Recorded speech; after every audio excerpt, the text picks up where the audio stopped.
parole. Vous voulez prendre la parole? C'est 5 €, c'est pas cher. Je vous fais un prix sur toutes les deux. 7 et 7, 28. 7 et 7, 30. Vous avez aussi ce livre-là. Je viens d'avoir, d'accord, Maxime de Wanted Pédo me l'a fait livrer. Je viens de commencer. Je viens juste de commencer. Alors, je vous explique ce que c'est Wanted Pédo. Wanted Pédo, c'est une association que ça fait des années qui milite contre la pédo et surtout il aide les parents sur leur dossier de placement abusif. D'accord? Donc Maxime avec toute une équipe. Il faut savoir qu'ils prennent cher. Actuellement, l'association, elle prend cher, elle est énormément attaquée parce qu'il faut savoir que quand vous avez une association, si vous voulez être partie civile, il faut qu'elle ait 5 ans de comment on dit ça? 5 ans d'existence, d'accord? Et comme elle a plus de 5 ans, et qu'aujourd'hui elle peut être partie civile, résultat, ils subissent beaucoup de pression. Tellement de pression qu'il faut savoir que Maxime a même fait de la prison, d'accord? Je vous assure que quand vous militez, c'est très compliqué. Donc moi, je vais vous faire juste lire le prélude. Merci. Ouais, alors, c'est Carl Zero qui a fait la préface. Oh, Carl Zero, c'est un bonhomme. Alors, pour ceux qui me suivent, ils savent ce qu'il en est. Mais moi, comme je le dis toujours, il faut savoir qu'avec les personnes lambda, tout ce que nous dénonçons, pour eux, on n'est pas légitime. Ils ont besoin d'avoir des figures qui sont pour eux plus légitimes à parler de ces sujets. Donc moi, comme je le dis, dans ces figures, il y a certaines personnes qui sont quand même, pour moi, un petit peu problématiques. Dans la mesure, j'explique. Moi, Nadia, simple citoyenne, j'arrive à vous trouver, on va dire, de remonter les fils de certains réseaux. Et je vous donne le nom des pédos qui sont bien vivants. Alors que ces personnes ont tendance à donner des réseaux de pédos morts ou prescription. Moi, je peux vous en donner quelques noms où il n'y a pas de prescription. C'est ça, moi, qui me pose problème. Et surtout, moi, je suis désolée, et vous allez comprendre pourquoi j'ai un peu de problème avec cette personne. Mais attention, c'est pas pour autant que je vais le dénigrer. J'explique juste mon ressentir. Moi, demain, t'as la Brigitte Macron et le microbe premier qui m'invite à la rotonde. Si j'y vais, c'est pour lui faire la fête, mais sûrement pas pour l'embrasser. Donc quand on se dit dans le combat de la pédo et qu'on va fêter les élections avec pour moi la première plus grande pédo de France qu'on a mis à l'Élysée et qu'on va lui claquer la bise, je suis désolé, ça me pose problème. Voilà, moi c'est juste ça. Moi c'est ça qui me pose problème avec ce personnage, c'est que faire la bise à Brigitte Macron, sachant qu'elle a détourné son élève, ça me pose problème. Mais bon, en attendant, voilà le prélude pour que vous compreniez bien le combat que nous menons, messieurs, dames. Le combat contre la pédocriminalité est une cause juste, mais extrêmement difficile. Juste, car un enfant est par nature innocent de ce qui lui arrive lorsqu'un adulte le force à lui introduire son sexe dans le corps. Il ne sait pas ce qui va se passer, les séquelles que cela va produire sur son corps et sur son psychique, ainsi que les obstacles que cela va engendrer sur son développement futur. S'il était informé de manière pleinement consciente, ce qui est impossible du fait même de son âge, et ça c'est par rapport au Corévra, je vous en parlerai tout à l'heure, il refuserait de tout son être. Tous les enfants violés devenus adultes en sont témoins. Ce n'est jamais un point positif dans une existence. Les humains, dans leur immense majorité, sont d'accord avec cela, sauf les violeurs d'enfants, même potentiels. Comment peut-on alors en arriver à contester ce fléau social est si massif dans le monde? Un enfant sur 5 en Europe, d'après l'OSCE.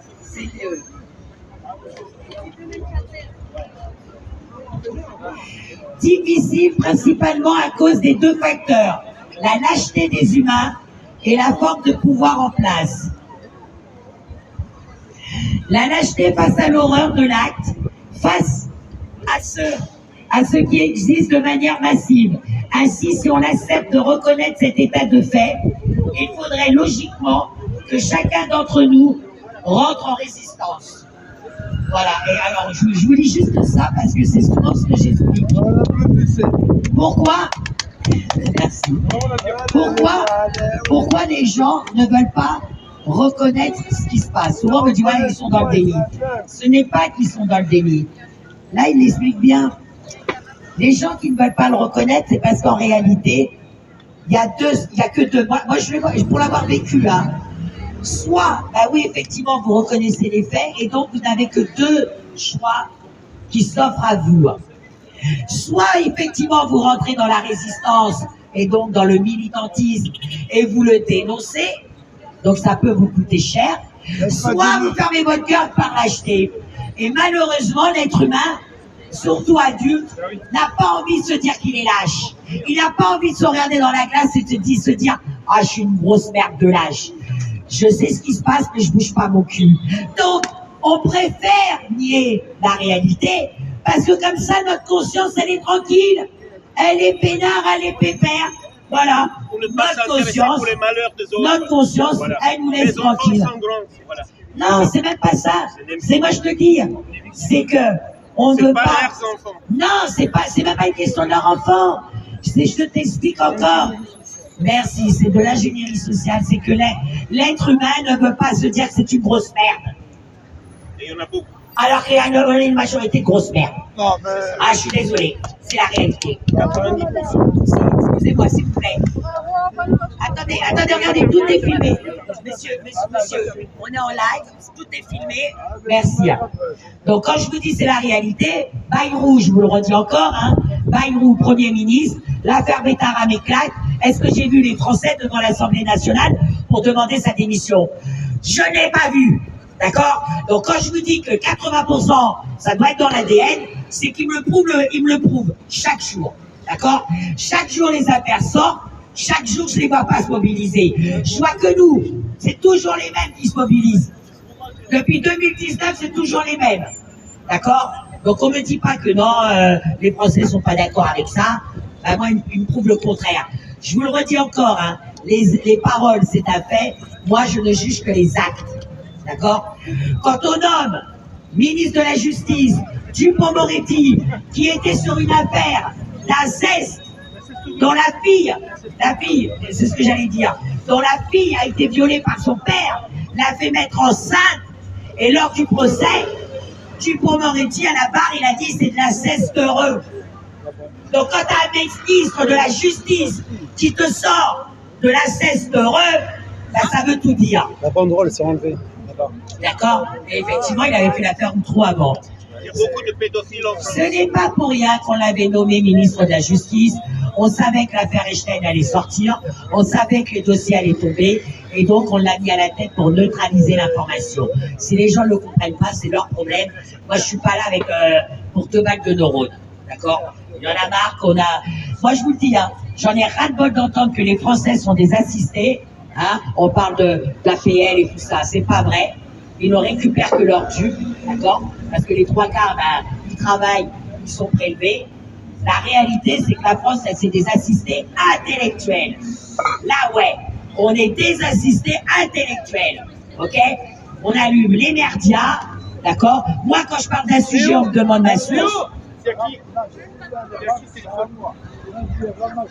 Moi, quand on me parle d'un sujet, quand je parle d'un sujet, on me demande la source. Quand les merdias vous parlent de sujet, je ne les vois pas aller devant TF1 ou BF Merde demander la source. D'accord? Bon, là, c'était voilà. Donc, je vous le conseille. Moi, je suis en train de le lire, c'est une pépite. Donc, pédocriminalité, la guerre contre nos enfants. Voilà. On peut l'acheter où? Partout. Ah bon? Il est à la FNAC et compagnie? Sûrement. Il y a un code barre Alors, derrière. je vais vous lire là derrière. Regarde. Crime pédosexuel, comprendre, prévenir et dénoncer. Surtout prévenir et dénoncer. Je vais vous lire ce qui est dit derrière. Ce que vous tenez dans les mains est bien plus qu'un livre. C'est l'aboutissement d'un combat de terrain mené depuis plus de 10 ans contre l'un des crimes les plus graves et les plus occultes de notre société. Voilà. Coécrit avec une psychologue clinicienne, cet ouvrage donne des clés pour comprendre les rouages du système pédocriminel, repérer les signes de danger, prévenir les violences et trouver le courage de dénoncer. Donc je vous dis, c'est une Bible. Je vous dis, c'est une Bible. Plus de ce que j'ai commencé à lire, c'est une sacrée Bible. Bon, maintenant, moi, je vais vous revenir sur le cas de Linda ici. 2 minutes. Là, j'ai fait le tour sur la pédocriminalité. Maintenant, mes affaires, elles sont lourdes depuis 15 minutes déjà. Ok, faites attention à toutes mes affaires. Maintenant, je vais venir sur le cas de Linda. D'accord? Donc là, nous avons cette maman qui subit les placements abusifs de ses 4 enfants. D'accord? Je veux que vous compreniez bien ce qu'il en est. Sors-moi la feuille de la direction. Ouais. Oui, Non, mais si, tu veux. Son aîné qui a eu 18 ans, ils l'ont mis la main, ils l'ont mis sous le curettelle. Non, bah oui. Elle a 2 grands qui sont très bien, qui font l'un a fait des études, l'autre il travaille. Voilà, l'autre il est né à l'école de classe. Mais que je vous explique bien. Cette maman, depuis qu'elle dénonce sur les réseaux, d'accord, elle est sans arrêt l'emmerdée. Alors, pour un pédocriminel, la justice est débordée. Les tribunaux sont engorgés, ils ne peuvent pas aller le chercher, ils ne peuvent pas le mettre en garde à vue, ne serait-ce que l'auditionner. Par contre, une maman qui se bat pour récupérer ses enfants et qui dénonce la maltraitance de ses gosses là où ils sont placés, elle, on vient la chercher chez elle le matin, on la met en garde à vue, et en 1 an, elle est déjà à 5 procédures. Elle est à 5 procédures de justice. 5 fois, elle est passée en correctionnel en 1 an. Donc là, il n'y a pas de problème, la justice, elle n'est pas engorgée. Mais dernièrement, ils essayent quand même, on va dire, de la calmer. Parce que comme ils font beaucoup de bruit, ces mamans sur les réseaux, ça les dérange. D'accord? Donc, dernièrement, elle a été convoquée par les éducateurs et les responsables du département. Et ils ont commencé à essayer de lui faire travailler à l'envers, dans la mesure qu'elle commence à lui dire « Oui, vous vous rendez compte, madame, telle, je ne vais pas dire son nom, vous vous rendez compte, vous vous permettez de dire que vos placements de vos enfants, il n'y avait rien dans le dossier. » Et là, ils lui disent « Alors que c'est faux. » Et elle lui dit « Mais non, je suis désolée, il n'y a rien, le dossier est vide. Pourquoi vous avez pris mes enfants ?» Et regardez ces pourritures, ce qu'ils lui disent. « Ah, mais madame, vous ne savez pas tout. Sachez que l'école a fait plusieurs signalements. » Son mari allait répondre. Linda Maline, parce qu'elle connaît son dossier, elle a laissé dire. Elle les a laissé dire. Donc, ces éducateurs et cette responsable de département a bien dit dans son dossier de cette maman que l'école a fait plusieurs signalements. Réponse de l'école. Réponse de l'école des enfants. Madame a-t-elle, écoutez bien, parce qu'elle leur a envoyé un mail, hein. Faut dire, attendez, parce qu'elle savait déjà, puisque l'école a toujours jamais, non seulement on n'avait jamais fait de signalement, mais pire, sachez que la maîtresse d'un de ses enfants est montée au début au combat. Quand ils ont su que l'enfant était pris de la classe, la maîtresse a dit, mais comment ça? Zayan. Comment ça, il y a Zayan placé? Mais il n'y a aucun problème avec lui. Donc la maîtresse elle-même a appelé le département pour avoir des explications. On lui a tout de suite fait comprendre, restez à votre place. À la maîtresse, le département lui a fait comprendre, restez à votre place. Donc, écoutez bien. Pour faire suite à votre mail, je vous confirme que l'école n'a jamais transmis d'informations préoccupantes. Madame, comment s'appelle ton nom là? Comment s'appelle votre là? Le chef de service, donne-moi son nom, c'est moi qui le donne. Elle va encore pleurer. Salope de chef de service, viens porter plainte contre moi, ça te va? Pourriture menteuse, là on a la preuve de vos mensonges. Regarde. N'a transmis aucune aucune information préoccupante ou de signalement concernant vos enfants lors de leur scolarité à l'école maternelle de Pauline Cameroun. Nous avons fait pour Kylian une équipe d'éducation en présence de celle de Madame Anoudi en février 2023. Je vous transmets le compte-rendu 6 juin. Et elle a tout le dossier de l'école, d'accord?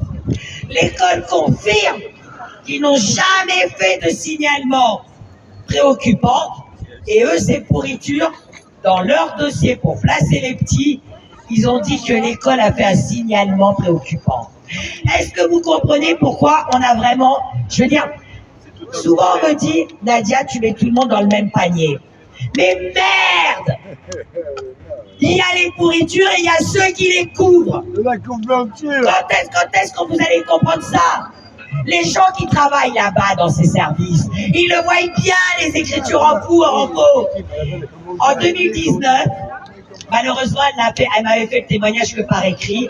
Elle ne voulait pas témoigner à visage découvert. Sachez que j'avais le témoignage par écrit.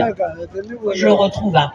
J'ai le témoignage écrit d'une ancienne éducatrice de foyer, d'accord, qui faisait les rapports qui étaient en lien avec les parents. Et c'est d'ailleurs la dernière affaire qui a fait qu'elle a démissionné. Écoutez bien. Elle a compris que la mère n'était aucun problème pour son enfant. Elle a compris qu'il y avait un gros problème, l'ex qui faisait de la diffamation et des faux, témoignages de faux. Elle avait compris que l'enfant n'avait aucun place, ne méritait pas d'être placé. Donc, cette assistante sociale a décidé de travailler avec la mère.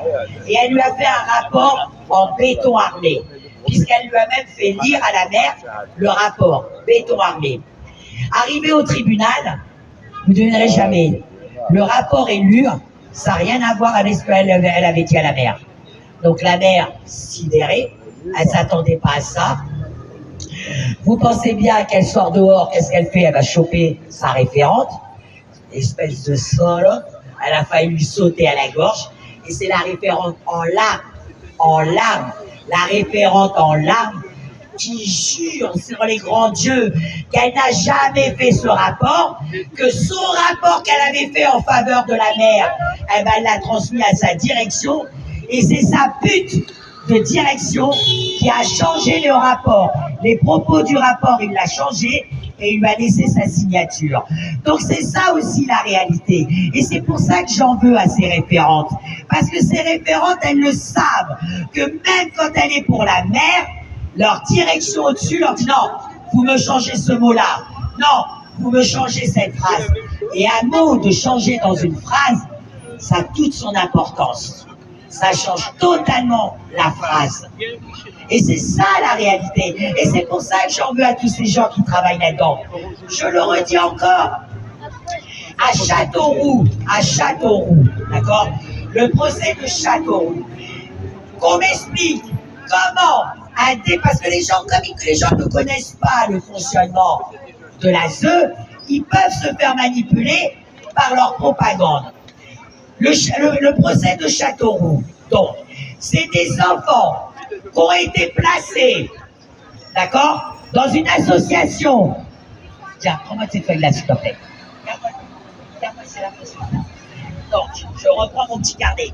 Parce que j'ai été au procès de Châteauroux. Ça aussi, les amis, aller au procès, entre le procès dans la salle de l'audience et ce qui est lu, d'accord, et ce que les journalistes vous répètent, c'est le jour et la nuit. Hein. Quand vous êtes dans les procès comme ça, ils sont obligés de lire tout le PV, toute l'audition. Et là, vous apprenez des pépites. Mais alors, des pépites d'enfer. Donc, le procès de Châteauroux, qu'on explique bien, ce sont des enfants, d'accord, mineurs, qui ont été placés dans des familles d'accueil, d'accord, et qui ont été maltraités, ok. Les enfants ont porté plainte, une association, l'enfance en danger, là où je ne sais plus, a été partie civile et a emmené le procès. Mais là où les gens ne comprennent pas, c'est que donc nous avons un département qui a donné des enfants dans une famille, dans des familles d'accueil, et donc a payé cette famille d'accueil, alors que le même département n'avait pas donné l'agrément. Comment on m'explique? Parce que dans ces cas-là, messieurs, dames, je vous invite tous à aller au département et aller chercher un chèque. Hein. En bois. Vous arrivez, vous leur dites, voilà, je suis famille d'accueil, vous me donnez le chèque. Puisque, je le redis encore, dans le procès de Châteauroux, les gens n'ont pas compris. C'est le département lui-même qui aurait dû être sur le banc des accusés. Qu'on m'explique comment le département a pu donner de l'argent et des enfants à un service qui n'ont pas eu l'agrément par le même département. Donc, t'es en train de me dire que le mec, il a tapé sur l'ordinateur, il n'y a pas d'agrément, mais je te donne le chèque. C'est en bois. On m'explique. Qu'on m'explique. Voilà. Donc, pour ça que les gens ne comprennent pas. Et le procès de Châteauroux, pourquoi c'est une dinguerie? Je vais vous le reprendre. Je vais reprendre la chronologie du procès. Alors, il faut savoir qu'à la base, cet organisme, cette association qui recueille des enfants pour les mettre dans des familles qui n'ont pas l'agrément, avait déjà été condamné. Son directeur, Monsieur Bruno, là, d'accord? Non, c'est Antoine Martinez, voilà. Donc, en 2004, le directeur de cette agence, d'accord, qui chope des enfants pour les mettre dans des familles d'accueil, a été condamné à 20 ans de prison pour agression sur des enfants et tout ça et tout. Eh ben, c'est son bras droit qui a repris l'association en changeant de nom, en donnant enfants et bien-être, et qui a continué le business. Mais son associé, il était aussi mis en accusation pour des agressions. Mais lui, il a eu un classement sans suite. D'accord? François Bayrou, enculé, fils de pute.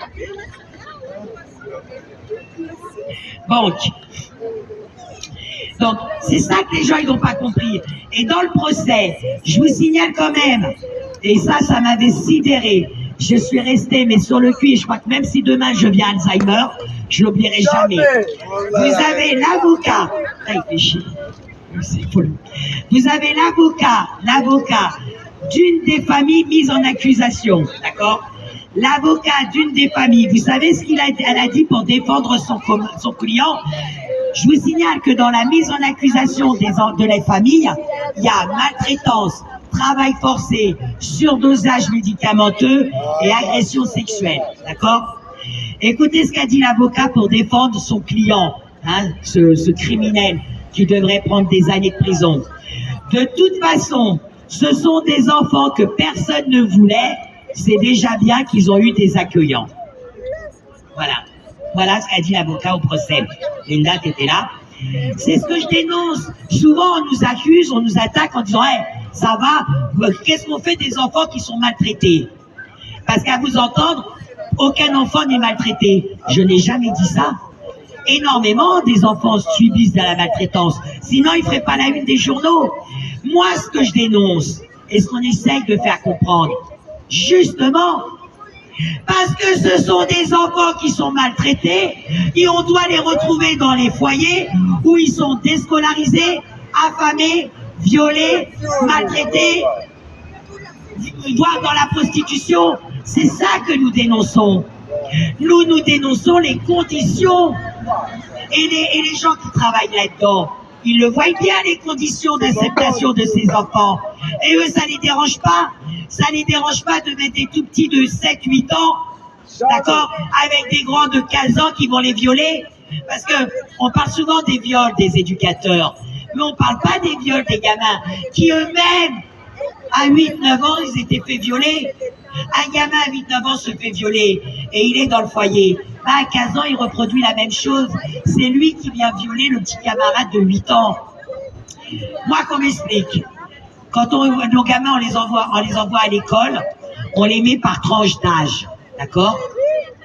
Dans les foyers, non. Un enfant de 5 ans peut se retrouver avec un grand de 15 ans. Vous vous rendez compte que pour des petits, et je parle bien sur les placements abusifs, hein. Là, je précise bien. Je parle sur les placements abusifs. Vous vous rendez compte que c'est des enfants qui sont aimés par leurs parents, qui n'ont jamais connu de maltraitance. On les arrache à un foyer bien, heureux, d'accord, pour les mettre dans un foyer où dès qu'ils arrivent, ben, ils entendent hurler, insulter. Et on dit toujours dans l'intérêt de l'enfant. Pour le bien-être. Non, ils te disent c'est pour le bien-être de l'enfant dans son intérêt. D'accord? Donc, un enfant qui a jamais connu de la maltraitance, qui a jamais connu de la violence, du jour au lendemain, on l'arrache à un foyer aimant pour le mettre dans un foyer où là, il a de la violence, de la maltraitance. Il entend les mômes se battre, les insultes. Mais vous vous rendez compte comment c'est violent? Mais rien que ça, déjà, psychologiquement, pour moi, c'est une torture. Comment les adultes ne le comprennent pas? Et à chaque fois, on vous dit c'est un manque de moyens. Ce n'est pas un manque de moyens, il y a des milliards. C'est une enveloppe de plus de 11 milliards. Seulement, c'est les départements qui servent en premier. Après, les associations qui travaillent dedans. Il y a beaucoup d'associations privées qui viennent parce qu'ils ont compris qu'ils avaient du pognon à se faire. Et donc, l'argent. Et c'est en dernier que ça tombe dans les foyers. Les foyers, c'est les derniers, hein, alors que normalement, ça devrait être les premiers. Avec l'enveloppe de plus de 11 milliards pour nos 400 et quelques mille enfants placés, ou suivis, comme ils disent, les mômes vivraient dans un château. Les mômes, c'est cours de tennis, équitation et tout ce qui va avec, hein, avec l'enveloppe de 11 milliards, hein, d'accord? Mais comme ça va dans les départements, parce que les départements, comme leur budget ont été coupés, eh ben, ils ont été sucrés, ben, ils se servent des caisses. Et c'est pour ça que, moi je le sais personnellement, depuis 2019, hein, que j'accompagne les parents sur les placements abusifs, il y a bien une chose que j'ai compris, hein, tant que c'est pas la population qui va se lever une bonne fois pour toutes, une partie de la population. On ne demande pas beaucoup, hein. On demande 2 voire 3 millions. On demande 2 voire 3 millions de personnes qui se lèvent en même temps. En face, c'est mort, ça y est, c'est plié. Tant qu'on n'aura pas ça, ils changeront pas le système. Parce que je vous le redis encore, les départements ont besoin de ce fric pour maintenir leur voirie, pour faire les travaux de route, ils ont besoin de ça. Oui, monsieur, c'est hallucinant, je sais, vous pouvez même pas savoir. Vous savez, regardez nos t-shirts. Si je vous dis que dans le métro, une fois sur 2, ils nous regardent de travers, c'est tout juste, ils ne nous demandent pas de l'enlever, hein. Regardez, je vais vous donner un exemple. À l'heure actuelle, sur les réseaux, ils sont tous en train de faire la polémie, là, sur le maire RN, qui a fait, avec sa petite croix, entre, on va dire, le RN contre la gauche et le voile de la gauche, d'accord? Et ils sont là en train de se lancer la pierre. Oui, mais c'est laïque, c'est ceci, c'est cela. À côté de ça, on a des maires qui ont été mis en accusation pour agression sexuelle, pas sur enfant, sur adulte. Il a une interdiction de rentrer dans sa commune et il a été élu maire. Et ça dérange personne.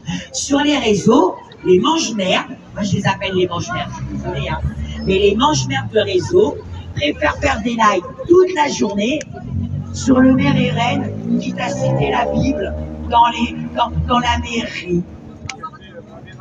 Voilà. Ou alors l'autre conseiller qui est arrivé à la mairie avec son voile.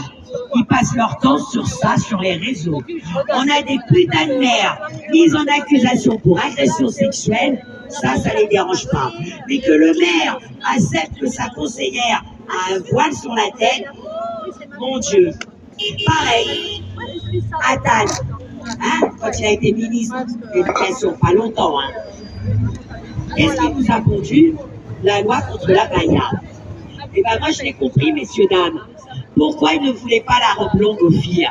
Ah, c'est plus compliqué quand il y a la robe longue pour mettre la main dessous, hein. Il vaut mieux la jupe courte pour nos fillettes, hein.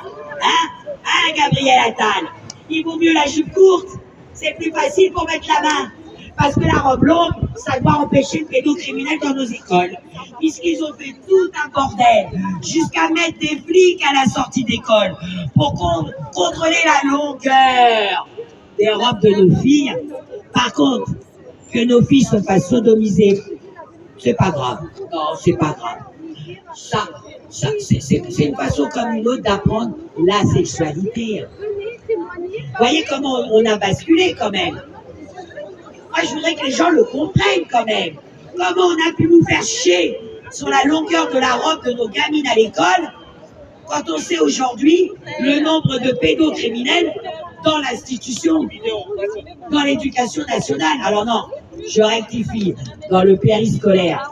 Et vous savez pourquoi ils vous disent périscolaire? Pour dédouaner encore l'éducation nationale. D'accord? Donc voilà les amis. Quelqu'un d'autre veut prendre la parole? Après je vous ferai les connaissances. Rebonjour pour ceux qui ont vu voilà, la première fois. Nous sommes le collectif international pour l'abolition de la pédocriminalité, un regroupement de parents désenfantés illégalement et de citoyens engagés pour sauver les enfants.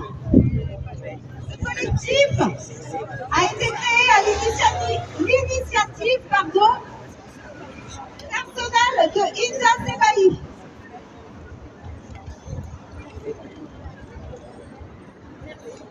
Je vais dans le dur. Un système qui détruit les enfants, les familles et la société. Un système qui protège les pédocriminels et qui détourne les fonds publics dans les sacrifices d'enfants. C'est une guerre contre l'humanité. C'est ce que je vous disais tout à l'heure. C'est une guerre qui mène contre la France. Alors aujourd'hui, nous demandons plus, nous ne demandons plus, nous exigeons la restitution immédiate de nos enfants la restitution immédiate de nos enfants sans aucune négociation avec les terroristes de l'ASE. La fin des placements dangereux et criminels. La suppression totale de l'aide sociale à l'enfance. Merde, j'en suis où?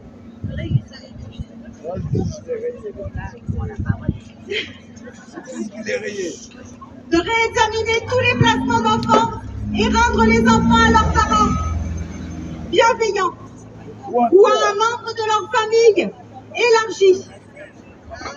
Une véritable prise en charge des enfants réellement en danger qui n'ont aucun membre de leur famille qui peut les prendre en charge. L'ASE doit être fermée, toutes les ASE doivent être fermées. La protection immédiate des enfants victimes d'inceste et de violence en les éloignant de leurs agresseurs. La justice pour les enfants, pas pour leurs agresseurs. L'arrêt des violences contre les parents, protecteurs et les lanceurs d'alerte. Ils inversent les rôles. Ils inversent les coupables et les victimes. Ils le font en coulisses. Et bientôt, ils le feront à ciel ouvert. Réveillez-vous contre les responsables et leurs complices de ces crimes. Juges, procureurs, présidents des départements, responsables ASE et leurs complices de sortir les enfants. On demande de sortir les enfants de ces réseaux pédocriminels, de condamner lourdement les pédocriminels dans des sites pédopornographiques. La suppression. Pourquoi, à votre avis, ils ont retiré les prostitutions, la prostitution, les prostituées? Pourquoi ils s'acharnent sur eux, sur elles? Parce qu'en fin de compte, ils veulent que les hommes s'orientent vers les enfants, tout simplement. Pourquoi ont-ils fermé les sites pornographiques pour les adultes? Pourquoi? Pour que les hommes, encore une fois, s'orientent vers les films pédopornographiques. C'est un génocide contre les enfants. Il faut l'entendre.